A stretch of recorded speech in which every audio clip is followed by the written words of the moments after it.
যদি 5ই আগস্ট না ঘটতো তাহলে ব্যারিস্টার আরমানদেরকে আমরা দেখতে পেতাম না, মাইকেল চাকমাকে দেখতে পেতাম না, ব্রিগেডিয়ার আজমিকে দেখতে পেতাম না। সুতরাং এই গুমের সংস্কৃতির ধ্বংস করে দেওয়ার প্রথম পদক্ষেপটাই ছিল জুলাই বিপ্লব বা 5ই আগস্ট।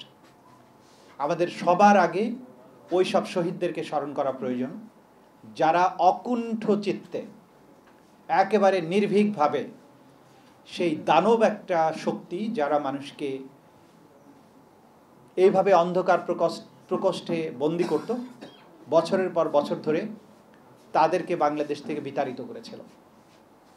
সেই শহীদদেরকে স্মরণ করতে হবে, যারা এমন সীসা ঢালা প্রাচীরের মতো দাঁড়িয়েছিল যে যারা আক্রমণকারী ছিল, হত্যাকারী ছিল, তারা পর্যন্ত বলেছে গুলি করি, মরে একটাই যায়, বাকিটি যায় না স্যার।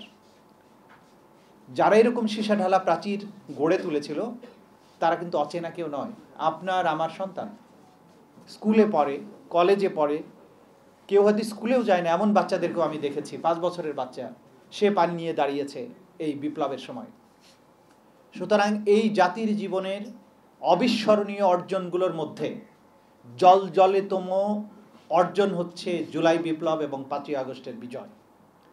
এই শহীদদেরকে আমাদের চিরদিন মনে রাখতে হবে। আমরা যদি তাদের অবদান, তাদের স্যাক্রিফাইসের পটভূমিটা ভুলে যাই, তাহলে বাংলাদেশে এরকম আয়নাঘরের সংস্কৃতি বারবার ফিরে আসবে, এবং আবার যদি বাংলাদেশে আয়নাঘর ফিরে আসে, 1 শতাব্দীতেও সেই আয়নাঘরের অন্ধকার প্রকোষ্ঠ থেকে জাতির মুক্তি পাওয়ার কোনো সম্ভাবনা থাকবে না। সুতরাং যে মুক্তির আলো আমরা দেখেছি, এই আলো জ্বালিয়ে রাখতে হবে, কোনোভাবেই এই আলো নিভতে দেয়া যাবে না। Plain and simple. আমরা আমাদের সন্তানদেরকে আবারও আয়না ঘরে দেখাটা অ্যাফোর্ড করতে পারবো না। এই জাতির পক্ষে এটা আর অ্যাফোর্ড করা সম্ভব নয় যে হাজার হাজার মানুষ গুম হয়ে যাবে, তাদের লাশগুলো, কঙ্কালগুলো শীতলক্ষা, বুড়িগঙ্গা, সুন্দরবনে কিংবা বঙ্গোপসাগরে পাওয়া যাবে। এই জিনিস বহন করার মতো ক্ষমতা আমাদের আর নাই, এই জাতির আর নাই। আমরা সিম্পলি আনএবল, আমরা এটা আর হতে দিতে পারি না। সেটার জন্য কি করতে হবে? প্রথম কথা হচ্ছে এই অপরাধের বিচার আমাদের নিশ্চিত করতেই হবে। বিচারের কাজ পুরোদমে আগাচ্ছে। অনেকের মধ্যে যেটা সন্দেহ, সংশয় ছিল যে এতদিন সময় লাগছে কেন, 6 মাস হয়ে গেল, কেন বিচার হচ্ছে না? দেখুন, আন্তর্জাতিক অপরাধ ট্রাইব্যুনালের কার্যক্রম একটা আন্তর্জাতিক স্ট্যান্ডার্ড মেনটেন করে করতে হয়, এবং এইটা পৃথিবীর সবচাইতে জটিলতম অপরাধের নাম হচ্ছে ক্রাইমস অ্যাগেনস্ট হিউম্যানিটি বা মানবতা বিরোধী অপরাধ।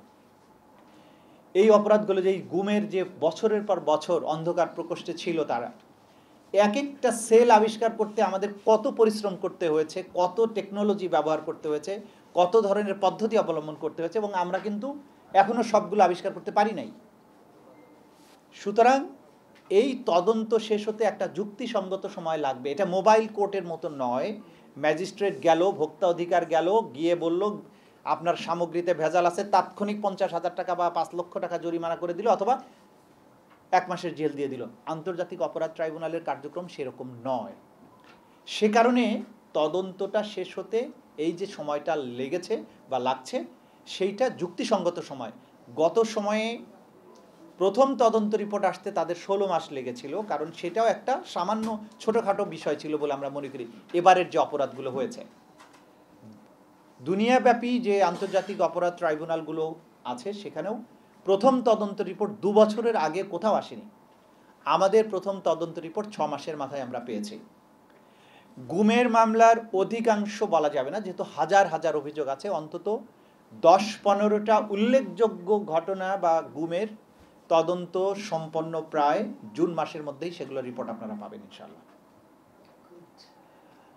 আমরা আপনাদেরকে যে সুখবরটা দিতে চাই, যে গুম বাংলাদেশে মানবতা বিরোধী অপরাধ এবং আয়নাঘরের জন্ম, যে সংস্কৃতি যার কারণে হয়েছিল, যে একজন ব্যক্তিকে ক্ষমতায় রাখার জন্য এত কিছুর আয়োজন করা হয়েছিল, কালচারে পরিণত করা হয়েছিল, সিস্টেম ডেভেলপ করা হয়েছিল, সেই অপরাধের যিনি নিউক্লিয়াস, তার বিরুদ্ধে আনুষ্ঠানিক অভিযোগ ইনশাআল্লাহ আগামীকালকে আমরা দাখিল করতে যাচ্ছি। অভিযোগ দাখিলের পরে আপনারা জানেন যে আন্তর্জাতিক অপরাধ ট্রাইব্যুনালের আইন অনুযায়ী বিচারটা কন্টিনিউয়াসলি চলবে, কোনো অ্যাডজর্নমেন্ট ছাড়া প্রতিদিন চলবে। তা আমরা সেইভাবে বিচার প্রক্রিয়া এগিয়ে নিয়ে যাওয়ার ব্যাপারে দৃঢ় প্রতিজ্ঞ।